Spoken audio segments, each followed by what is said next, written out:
മത്തായി എഴുതിയ സുവിശേഷം 11-ാം അധ്യായം 28 മുതൽ 30 വരെ വാക്യങ്ങൾ.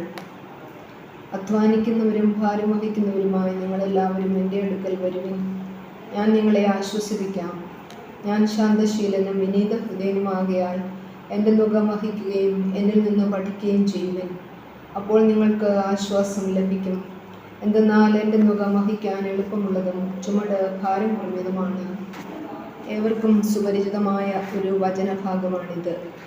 അനേകർക്ക് ആശ്വാസം നൽകുന്ന വചനം.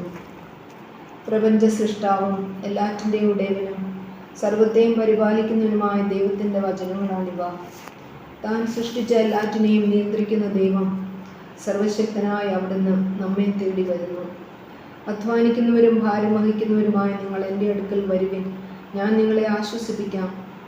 അവിടുന്ന് നമ്മെ ആശ്വസിപ്പിക്കാൻ തയ്യാറാണ്. എന്നാൽ അവിടുത്തെ പക്കലേക്ക് ചെല്ലാനും ആശ്വസിപ്പിക്കപ്പെടാനും പലപ്പോഴും നാം തയ്യാറല്ല. നമ്മുടെ അധ്വാനത്തെപ്പറ്റിയും ജോലി ഭാരങ്ങളെപ്പറ്റിയും പരാതിയും പരിഭവമായി നമ്മുടെ ദിവസങ്ങൾ കടന്നു പോകുന്നു. അവിടുത്തെ നുകം വഹിക്കാൻ എളുപ്പമുള്ളത്, ചുമട് ഭാരം കുറഞ്ഞത്. പിതാവിൻ്റെ ഇഷ്ടം ചെയ്യാനായി മനുഷ്യരെ രക്ഷിക്കാനായി ഏറ്റെടുത്ത നുകം, പിതാവിൻ്റെ നിയന്ത്രണത്തിന് തന്നെ വിട്ടുകൊടുത്ത പുത്രൻ തമ്പുരാൻ്റെ സമർപ്പണം നമുക്ക് കണ്ടു പഠിക്കാം. പിതാവിനോടുള്ള സമാനത കാര്യമാക്കാതെ എന്നും വിനീതനായി മനുഷ്യൻ്റെ പാപഭാരം മുഴുവൻ ഏറ്റെടുത്ത് അവിടുന്ന് പറയുന്നു, എൻ്റെ ചുമട് ഭാരം കുറഞ്ഞതാണ് എന്ന്. നമ്മോടുള്ള സ്നേഹനിമിത്തം അത് ഭാരമായി കരുതുന്നില്ല.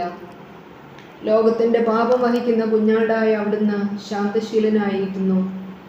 നിങ്ങൾ എന്നിൽ നിന്ന് പഠിക്കുവിൻ. വിനീതരായിരിക്കാനും ശാന്തശീലരായിരിക്കാനും അവിടുത്തെ പാദത്തിലിരുന്ന് നമുക്ക് പഠിക്കാം.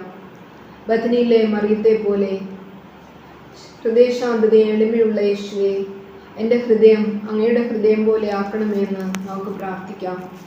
പരിശുദ്ധ അമ്മേ, അങ്ങയുടെ പുത്രനെ അനുരൂപരാക്കി ഞങ്ങളെ രൂപാന്തരപ്പെടുത്തണമേ.